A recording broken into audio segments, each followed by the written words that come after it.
Hello, hello, and welcome back to another episode of Famula One. I'm your host, Jamie. I'm here with my sister, Jack. Hi, everybody.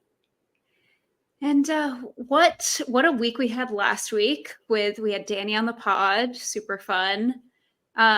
We had not too much crazy news, but nothing super wild. Yeah, we had some updates to stuff. There was also the F1 prize giving event happened between the time of us last talking to you. So that's where the FIA hands out the awards for, 1, 2, and 3 in the championship, Rookie of the Year. Congratulations, Oscar Piastri. Yeah. So yeah, that seemed like fun. Everyone looked fab. Everyone Loved looked the outfits. amazing. I loved everyone's outfit. I think Checo's wife's dress is my favorite. Yeah, she looked great. I love it looked like all the Red Bull significant others, like Jerry, who's married to Christian, and Kelly, who is dating Max, and Checo's wife's name is escaping me. I think it might be Carola. But they all looked amazing separately, but then they also almost like looked a little coordinated. They looked amazing. They just looked so good. Yeah. Looked beautiful. Did you also see the whole debacle with the Lewis prize thing? I did. And I wish that it was the way that it was portrayed in the media, not the actual. I feel so bad for that guy. So essentially, Lewis was given his P3, and this person then tweeted and was like, Lewis gave me his P3 award. And the online F1 Twitter assumption was that he'd done that in protest to the FIA over this investigation that they were doing into Toto and Susie Wolff, which we will update you on the situation with Toto and Susie in a second. But it actually came out that Lewis just thought he was an FIA official and thought that they had to, like, he was like, oh yeah, go ahead. So he didn't actually give the award to anyone. I thought it had to go back to like Mercedes headquarters. I thought that was the thing. Anyway, whatever. I don't fully understand the truth, but it's not the fun side, and so I stopped looking into it. Yeah. So whatever he thought that it was like whoever he was giving, the person that asked if like, hey, can I have this? He thought it was like the official that was supposed to be taking it, versus what it actually was a fan being like, hey, can I take this? So I feel bad for the person who's now been on blast on social media because they were given this award. I would have just stayed silent personally. Who knows if this would have even gone anywhere? I would have kept my mouth shut. Yeah. Like whoever has the Monaco diamond, they're keeping their mouth shut, and as they should. That probably has been made into like the cutest necklace or ring or something, and none of us even know. No, the hope is that it's on a mantle. It's passed down to generations. That's my hope for it. Can't it be passed down to generations if it's jewelry too? I guess that's true. We may never know. We may never know. But in other news, the FIA announced they're planning to add a rule to stop collaboration between teams, aka Red Bull and AlphaTauri. Yeah. It just like after everything that they did to Susie, like, no one cares. Seriously, you're gonna do this? You're like, it just doesn't make sense to me. I wonder too if there wasn't like a ton of information out about this, but I wonder too if it affects, who was it? Was it Otmar when he was in charge of like Force India? They bought Mercedes information. The pink Mercedes, the whole thing. So I wonder if that just ends too. Like Aston Martin, their car did the same thing. I don't know if it was Mercedes, but I'm pretty sure they bought information. Well, there's always rules about what you can and can't buy. Like they're at the end of every year. That's not necessarily uncommon. Like or against the rules to buy information or parts from a certain part of the car from the previous year's car. And so like that's Force India did a lot of that. I think the question with the pink Mercedes was like, have they overbought, or is it now like to the point that it's breaking rules? But that practice in itself is not. In terms of the Red Bull and AlphaTauri, I do find this timing slightly interesting just because Helmet all season has been like, we're bringing the AlphaTauri development closer to Red Bull for 2024. Yeah. And he's been saying that publicly. Says everything publicly, but another thing he probably shouldn't say publicly. It just doesn't. It's shocking to me that this is now just being put into place in 2023. It's going to be like, it's still just a shock to me how, like, I want to see AlphaTauri to be its own team, not to be a feeder team. Same thing with Williams. I want it to be its own thing. Yeah, I also think there's like a valid criticism there where you like Red Bull just gets technically two teams and they get on this such a small grid. You know, you have teams like Andretti and other teams that want to be on this grid but can't, and then you get 2 out of the 10 spots. Interesting. I think that's definitely valid. I don't understand this like renewed interest in it though, unless it is related to Helmet's comments, because what else has changed? Yeah. I don't know. And it's not like there's been this like renewed interest or outcry in like, why does Red Bull get 2 teams, or why do teams like say Williams and Mercedes have like a closer working relationship? Is that unfair? Yeah.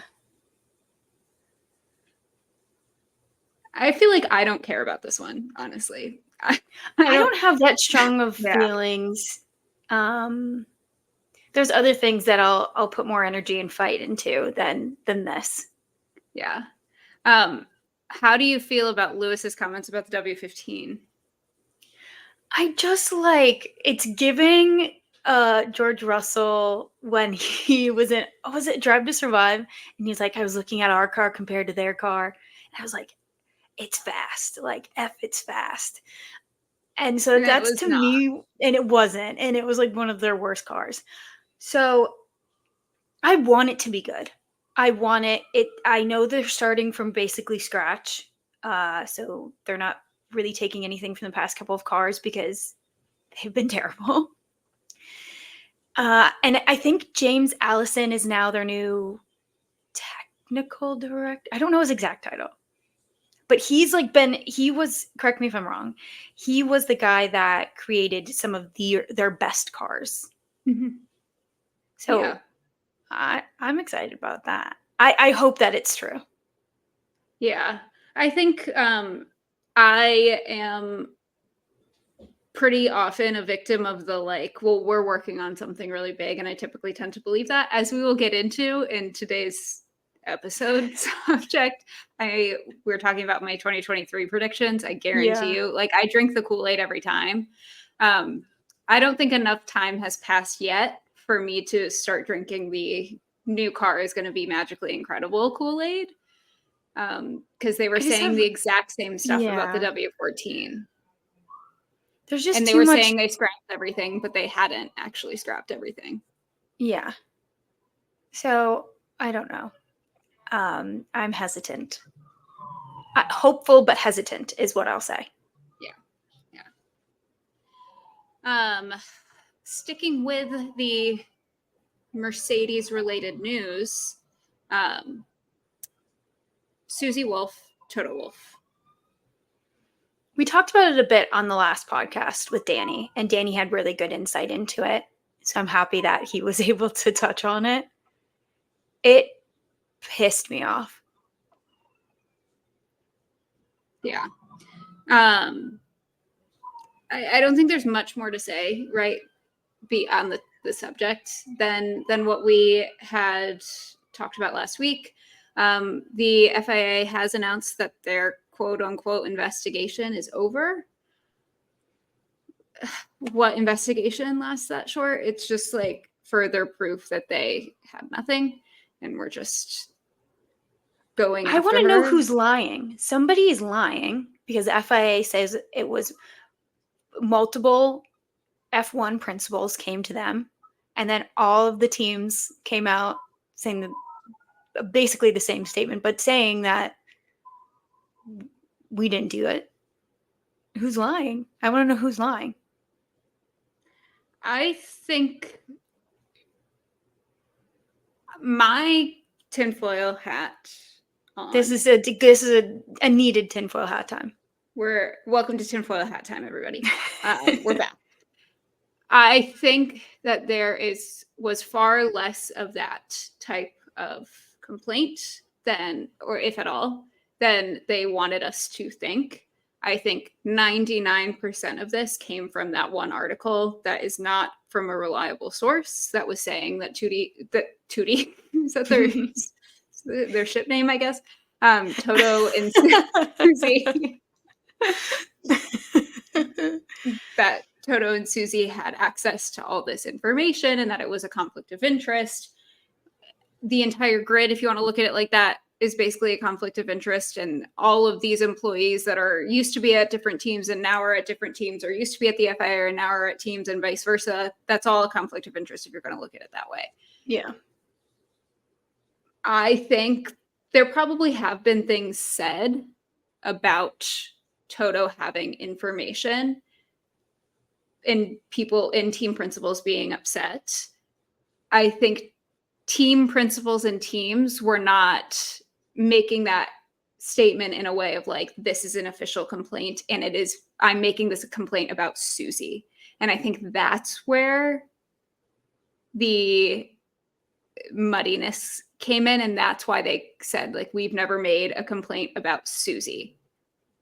I feel like the statement still, it's like, we haven't made a complaint about Toto and Susie's relationship being a conflict of interest. I think the complaints maybe came from Toto has too much information for whatever reason. There are a lot of ways that he could have that are not at all related to Susie. And also, like, we don't have any proof that any of this happened at all. Mercedes announced that they're seeking legal action against this. Susie's statement was basically like, so you've just slandered me for 2 weeks and you're just going to announce that this is over. Yeah, and not offer an apology or anything. No. Like, there needs to be, ideally, there needs to be like a full explanation of what the evidence was that caused them to open this investigation, a full explanation of what they investigated in their findings, and there needs to be an apology. Yeah, I agree. That's not going to happen. At the very least, they need an apology, and we'll see what happens with the legal stuff with Mercedes. Yeah, it's yeah. Lewis's support for her though has been incredible. I mean, she always talks about how Lewis is so supportive of F1 Academy, and then he's been so supportive of her through these past couple of weeks when this has been going on, and just warms your heart a bit. Mm-hmm. Yeah. So, I feel like it's like one step forward, 3 steps back when it comes to like representation and things like that. But it is somewhat vindicating to have it closed. I know Susie still feels, rightfully so, that there's more that needs to be done. And it's interesting to see the F1 and all 10 teams united against the FIA. We'll see how this goes. Yeah, that's you never really see all 10 teams in agreement on something, so it's pretty interesting. Well, rounding out news on a happier note. Yes. Tinfoil hats off, everybody. You can take at least them for off now. For now. They might come back out. Who knows? we'll see how the episode goes. But Alpine has announced their F1 Academy driver, and it will be Abby Pulling will be running their livery this year. So very exciting. So exciting. I love these announcements. They're my favorite. Yeah, so exciting.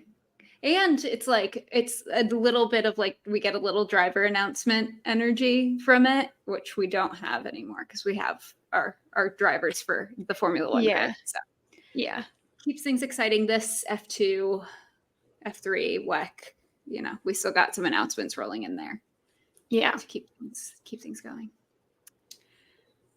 That's really all we have for news.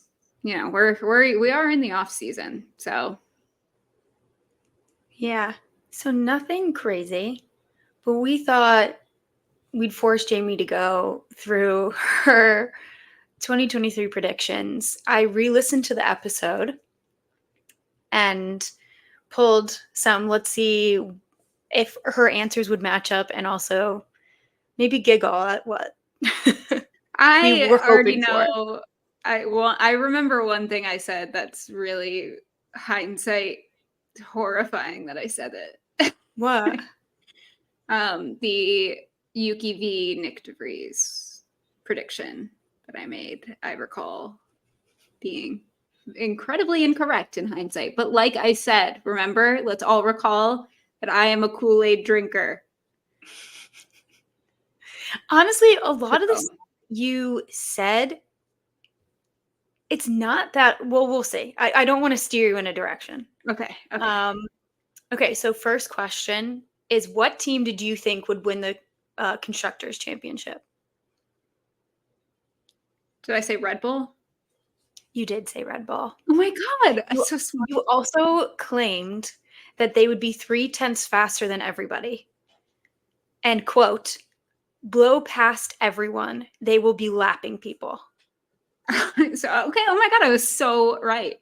I think they might be more than they might have been more than 0.3 faster. Yeah, I think so. But definitely lapping people, definitely passing everybody. So wow. Okay, not as delusional as I thought so far.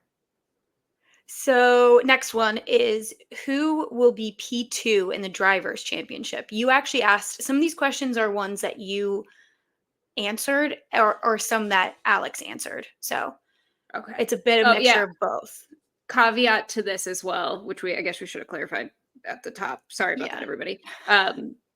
This predictions episode was me and our brother-in-law Alex, which is why Jax has done the research, because she was not. I didn't make any predictions. Yeah, for 2023. We'll do predictions of the two of us for this coming season. But anyway, so who did I think was going to finish P2? Yeah. I'm trying to remember what headspace I was in when I answered these questions. Did I say Lewis? No. So you and Alex both predicted a Red Bull 1-2. Oh my God, I'm so smart. Are you kidding? And then you guys said a Ferrari 3-4. Oh. No. You said at the least Carlos P3. Okay, sorry. Up until the last race, I feel like that was pretty close. Which leads us into the next question of the Ferrari boys.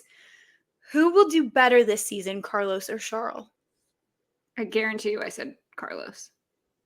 Yeah, you vote for him for driver of the day every time. You gotta. So you said Carlos at the beginning, and then Charles will pass him. Oh my gosh, I was right again. Yeah, which kind of did happen because of right. I mean, at the tail end of the season, going into the last race, Carlos was tied for P4, but Charles had a much better last race than Carlos, which was not a very hard thing to do. Carlos had a terrible last race, and Carlos finished P7. Charles P4 or P5. I don't remember. I've blocked it out of my brain. I think P5, because I think Fernando did finish P4. Yeah. Oh, so that was kind of right too. Oh my God, I'm killing it. Who will not make it to the end of the season? Ooh. Did I say Yuki? So there's kind of a caveat with this. You guys like didn't answer the question. So you said Yuki. You said if I had to pick somebody, I think Yuki would lose his seat either at the end of the season or going into 2024.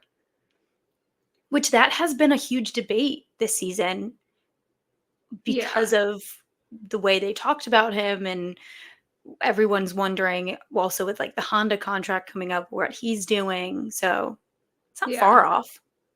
Yeah. I mean, everything this season is like quote unquote a test for Yuki. I think I went on Yeah, a rant about this earlier you when did. when it was Liam Lawson. Everything has to Yuki is still, I guess, being tested, you know. Yeah.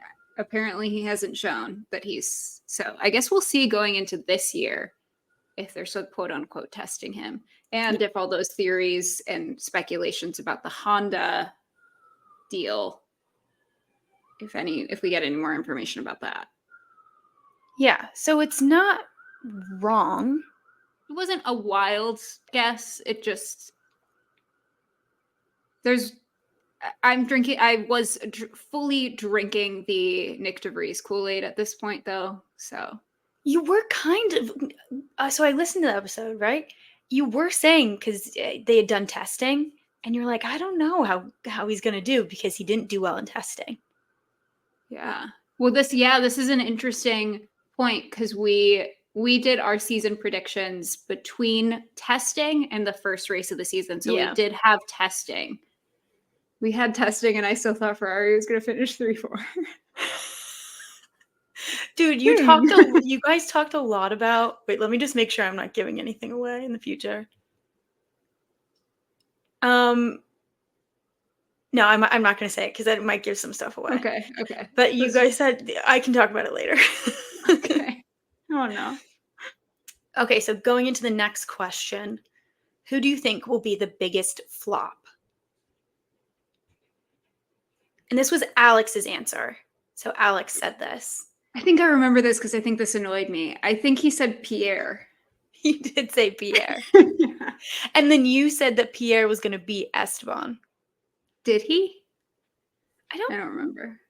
I think they both were on the podium though. They both got third. Yeah. Like I wouldn't say either of them flopped, but I don't think they didn't. I wouldn't say one's destroyed the other or beat the other considerably. You know, I feel like they were always kind of middle of the pack. So Pierre ended in 11th and Esteban ended in 12th. Okay, yeah. Split by 4 points. I was right. Yeah. Not by a lot, but I was right. Yeah, it wasn't a blow out of the water, but Alex was saying that there's a lot of pressure for him to perform going into the new team, and being, Alpine did have a pretty decent car last year. I remember myself thinking I'm excited for him to be in a fast car. Yeah. And so, yeah. Yeah. I think we were also approaching this with a lot of like Danny Rick McLaren PTSD. Yeah, you were. So, there was definitely a valid fear of a driver you like going to a faster car in like a midfield team. Just, seen this film before. And I'm glad to report that hasn't happened. Pierre settled in nicely. Yeah, he did. Do you think they're friends? No. No? Okay. No. I really do not. I remember when Charles, Pierre, and Esteban were at that basketball game or something, and Pierre cropped him, or Pierre or Charles, one of them, they took a picture of the three of them, and one of them posted it with Esteban cropped out.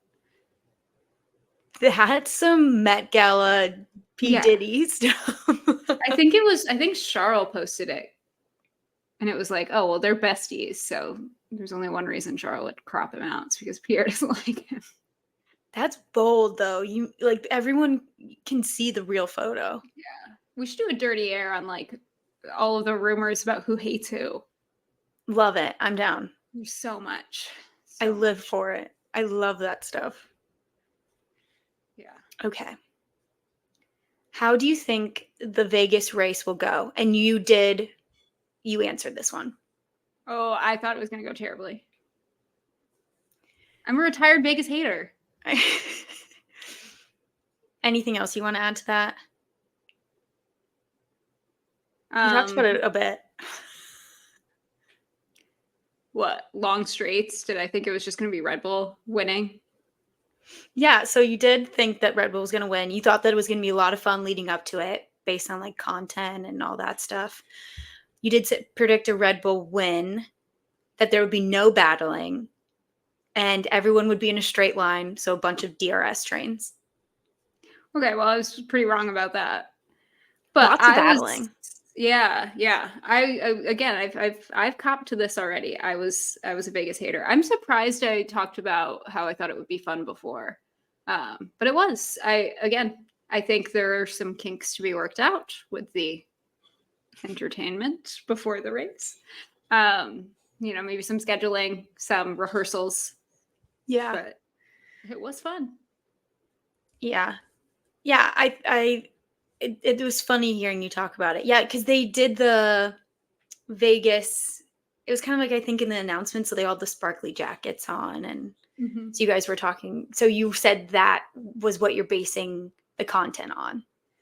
Was how that was so fun. Oh yeah, I feel like I thought there would have been more funny, chaotic TikToks and things like that. Just because they announced it with this like crazy clip of like Charles dressed as Elvis and everyone in sequin jackets. But I do understand like the Vegas content creators can only get so much time with the drivers. So I'm not going to hold that against them. Yeah. No, that was fun. I loved that video. Iconic. Surprise race winner. Surprise race winner. I don't think I would have said Lando. I definitely don't think I would have said Oscar. So I feel like I went with Pierre. So it was Fernando and Lando if they could fix the car. Oh. That if they got their car, Alex had said this. So he was saying that as long as they could get the car together, because it did not do well in testing. Didn't do well for the first chunk of the season. Yeah, to Austria, I think. Mm-hmm. So, yeah, as long as they could get the car figured out, that Lando, and I mean, it was true. I think Lando could have won this season. Yeah. And it's interesting to think back because now, I guess obviously a Fernando win would be exciting, but surprise race winner, at that point we weren't thinking of Aston as like a podium contender team. That's crazy. Yeah, no, not at all. Just how fast the night changes. It's funny though, because you guys were talking about podiums at this point and what you're expecting podiums to look like. And so you're saying a lot of Red Bull podiums pretty consistently. And then you said I can see a lot of 2 Ferraris on the podium. That really didn't happen. No. Double Ferrari podiums. That would have been so fun if it happened more. Maybe next year. They just got to get their car.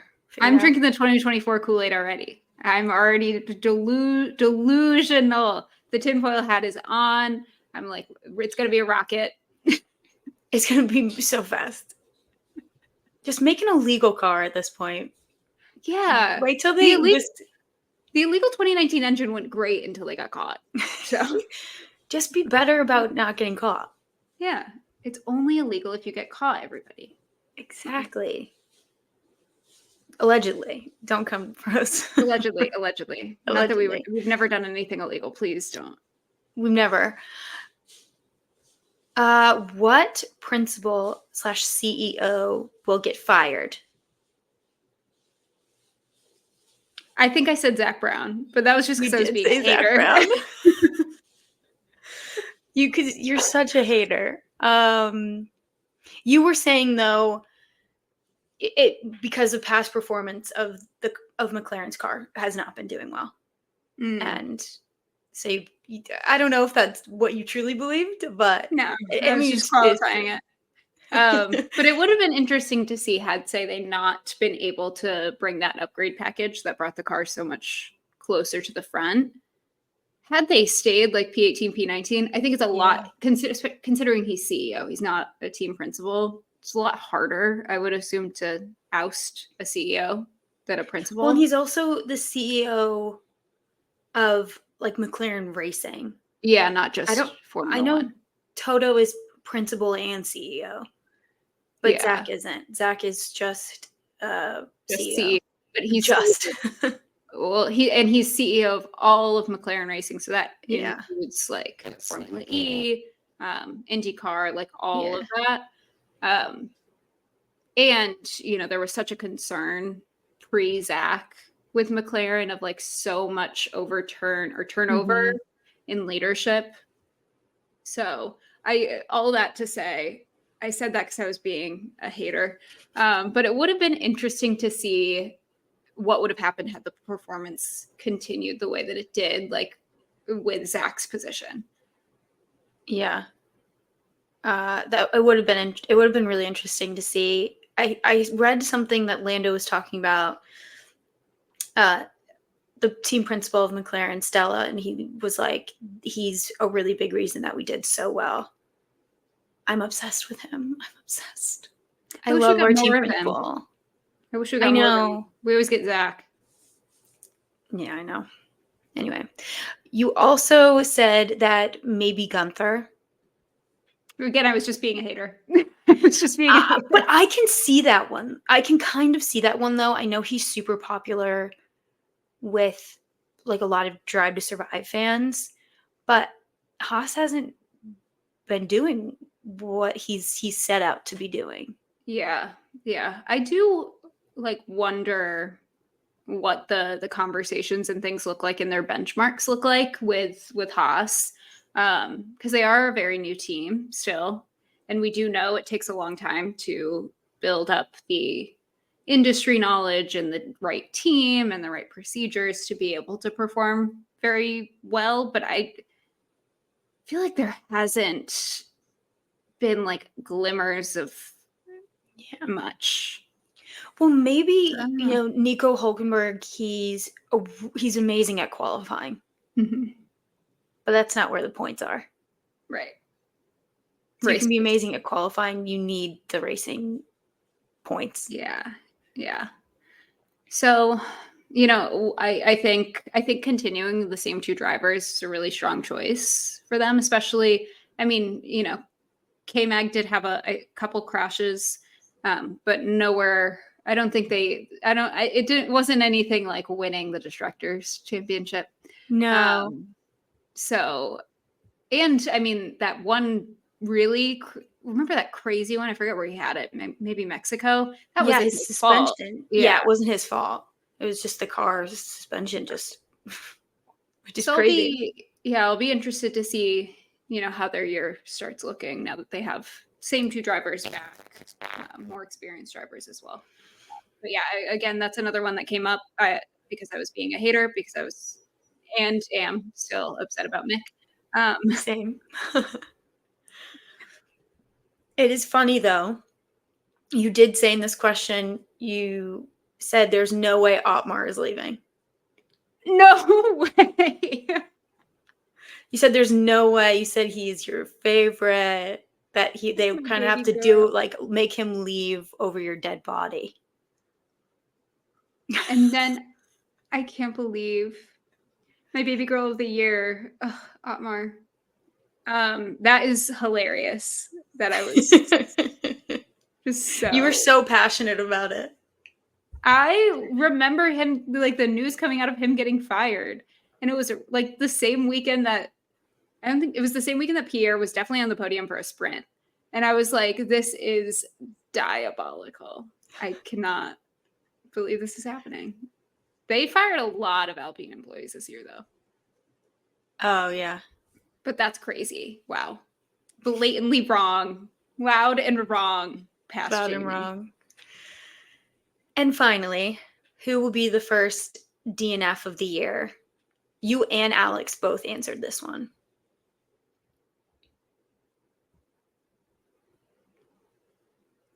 Did we say Oscar? You each had different answers. Okay. So do you want me to guess two? Yeah, guess two. I'm going to say Oscar and Yuki. So you did guess Oscar. And then Alex said Nico Hulkenberg. I think I was right. I think So Oscar was the first DNF of the year.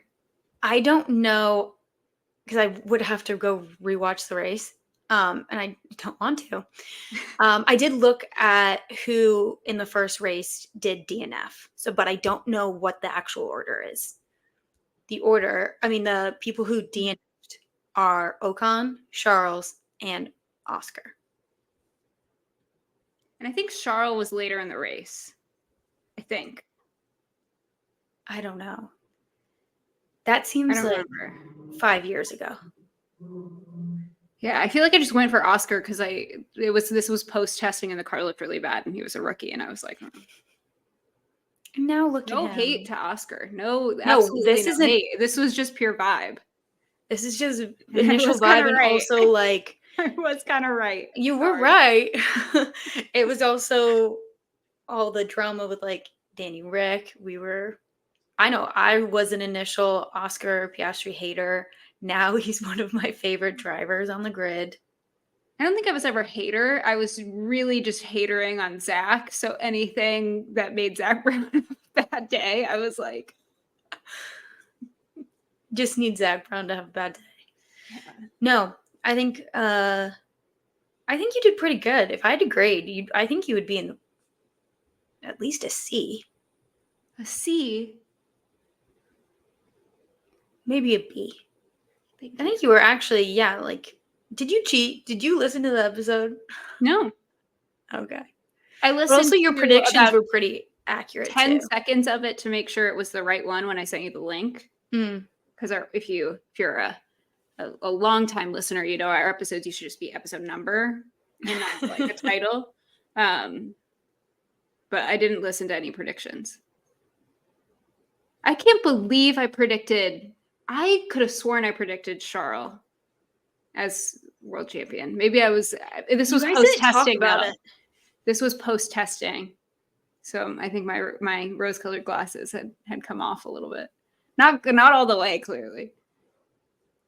Or maybe you did. I mean, you guys just maybe, or I could have completely missed it. But I think you only really talked about constructors. I think you you just assumed the Max would get it again. Yeah. Well, I mean, yeah, Red Bull was this post-testing. We should do it before testing to really get our real, raw, delusional opinions this year. Yeah. That would be, that would be bad. Red Bull's not going to be lapping everybody again? No, because we're going to manifest. I'm using all of my manifestation juice on an Andretti on the grid and Carlos to have a good day every day. So I can't really use. Wow. It's a lot of energy. It's a lot. It's a lot of work. You know? I can't wait for Andretti to be on the grid. That's going to be sick. I'm so excited. I can't wait to see what their livery looks like. I can't wait to see who their drivers are. Yeah. That's going to be a highlight. Well, in listening to this, I hope you all got some entertainment from my not as delusional as I thought, but still slightly delusional pre-2023 season self. We will be back to talk to you next week. Next week we have a fun holiday theme. Yeah. Oh, happy Hanukkah, because that's happening this week. Happy Hanukkah. We'll be back to chat with you holiday versions of us next week. So have a lovely, lovely week. Love you. Bye. Bye, everybody.